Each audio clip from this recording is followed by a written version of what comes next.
তিনিটা কাম আমি কৰিম শিক্ষাৰ বাবে দেউতাক মাকে চিন্তা কৰিব নালাগে লৰা ছোৱালীৰ শিক্ষাৰ পুৰা কাম মামাই কৰিব এইটো হল এটা সংকল্প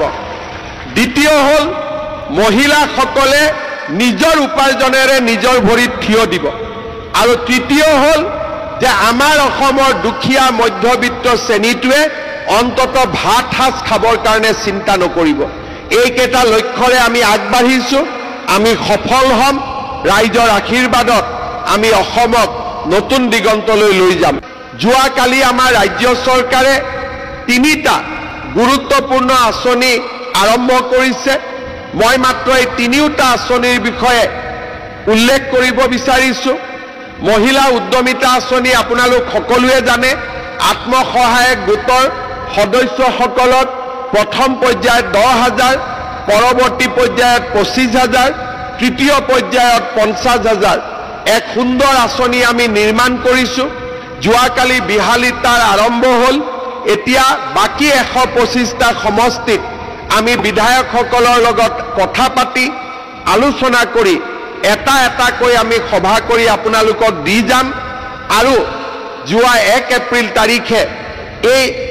আঁচনিটোৰ শুভ উদ্বোধন কৰিবলৈ পাই আমি গৌৰৱ অনুভৱ কৰিছো শ্ৰদ্ধাৰ ৰাইজ এটা কথাৰে সামৰণি মাৰিম প্ৰধানমন্ত্ৰী নৰেন্দ্ৰ মোদী ডাঙৰীয়াই আমাক জনধন একাউণ্ট দিছিলে তাৰ কাৰণে আজি অৰুণোদয় আঁচনিৰ ধন আপোনালোকলৈকে মাহত আহে সৰুকৈ আমি আৰম্ভ কৰিছিলো 18 লাখ মহিলাৰে চাওঁতে চাওঁতে এই বছৰ আমি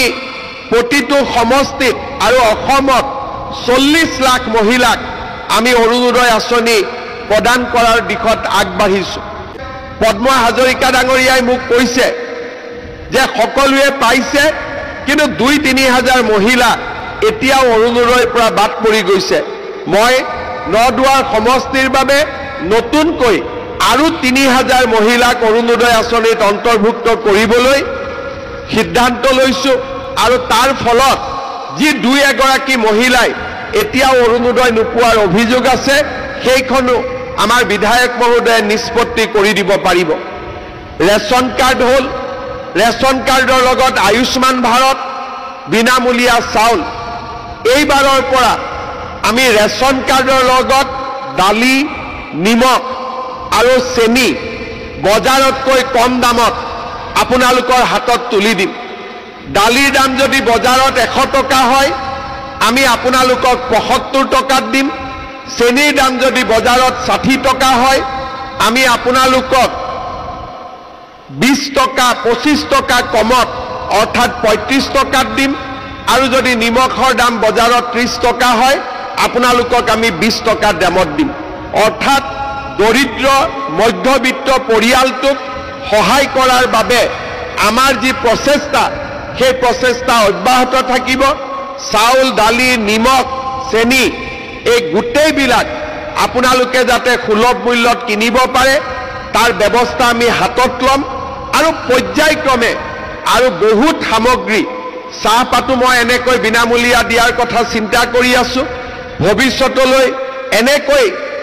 সামগ্ৰীবিলাকো আমি আগবঢ়াই গৈ থাকিম অসমৰ প্ৰতিগৰাকী